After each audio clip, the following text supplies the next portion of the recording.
एकमेकाला साथ देत आहेत, करतोत बोललेत. आम्हाला काय कोणी करू, आम्हाला आरक्षण पाहिजे. चांगली गोष्ट आहे. फडणवीस साहेब जर त्यांना बळ देत आहेत, ताकद देत आहेत, हे जर गोष्टी होत आहेत, चांगली गोष्ट आहे. आमच्या काही शत्रू थोडे फडणवीस साहेब. मी तर आजच नाही 10 महिन्यापासून म्हणतो, पण बोललं की सोडित नाही. माझ्या आरक्षणाच्या आणि मराठ्यांच्या विरोधात कोणी बोलायचं नाही, मी सहन करत की मराठा समाजाला सामाजिक दृष्ट्या मागास सिद्ध करू शकत नाही म्हणून सगळ्या सोयऱ्यांचा आणि ओबीसी मधून आरक्षण घेण्याचा घाट घातला. मी म्हणतो द्यायचंच नाही मला यांना उत्तर. किती घटना कळती याच्यावरच लक्षात येते त्यांना, कोण मागाशी कोण सिद्ध आहे. म्हणजे आयोगापेक्षा भारी झाले काय कायद्या घटनेपेक्षा. काय बोलायचं उगा कुंकडपण आणि त्यांना उत्तर देत बसायचं. ते म्हणतात की ओबीसी आरक्षणाचा धक्का कसा लागणार नाही. चल धन्यवाद. त्याचं लॉजिक मला सांगावं असं म्हणणं आहे. काय घटना चालक आहे काय,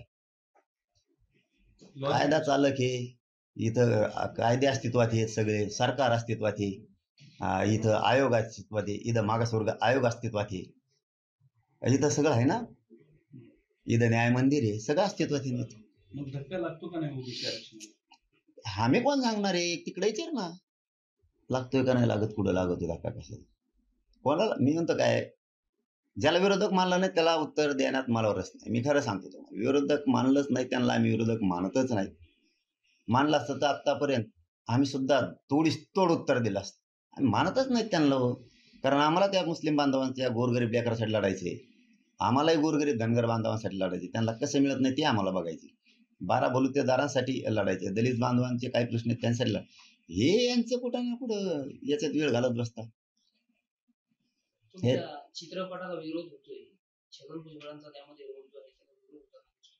नाही ते असं मला रसच नाही. जे मला आज आरक्षणात आपला जीव येईल त्यात विरोध होतो, माझा असला कोणाचा असला, ज्याच्यात आपल्याला रसच नाही तिकडे इकडे हे उद्योग आरक्षण मिळायला सोडून द्यायचं. माझं ध्येय माझ्यावर कोण टीका करतं याच्यावर नाही, माझं ध्येय कोण आंदोलन करतंय त्याच्याकडे मी बघत नाही. माझं ध्येय एकच आहे, कोणाकडे लक्ष नाही द्यायचं. आपल्या जातीला किती मिळतंय त्याच्यावर ध्येय ठेवायचं. आणि माझी जाती एक आहे, माझ्या जातीनं आता थोडा काचका दाखवला नंतर असा दाखील की एसटीत बसायलाच नाही यांचं कोण राहणार, तिकीट गोल यांची सगळ्याची, एसटीनं फिरायची सुद्धा पंचायत यांची. म्हणजे इतकं वाईट वाटन त्यांना, असा त्याचा अर्थ. सोपं नाही. मग आपल्याला हलक्यात जर आता घेतलं मग सरकारला कळलं आणि विरोधी पक्षाला बी कळलं. मग काय कसं असतो मराठी आणि मराठ्याच्या मताचं रूपांतर कशाला म्हणते, आणि त्यांच्यासोबत आलेल्या समुदाय जे जाती आहेत त्यांच्या मताचं रूपांतर कशात होतं मग झटका कळत नाही. त्यामुळं आम्ही विश्वास ठेवला शंभूराजे देसाई साहेबांवरती, शिंदे साहेबांवरती, फडणवीस साहेबांवरती, जे सामंत साहेब आले होते, त्यांचे कोण कोण मंत्री आले होते, ते राऊत एक मध्यस्थी करतायत त्यांच्या माध्यमातून. त्यामुळे ठेवला. आता ते शिंदे साहेब फडणवीस साहेब एकमेकाला साथ देत आहेत, करतोत बोललेत. आम्हाला काय कोणी करू, आम्हाला आरक्षण पाहिजे.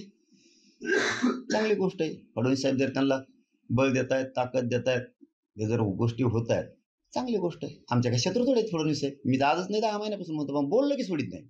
माझ्या आरक्षणाच्या आणि मराठ्यांच्या विरोधात कोणी बोलायचं नाही, मी सहन करत. मी तर कोणत्या पक्षाचे विरोधक असू नये ते काय, माझं ध्येय सरळ आहे.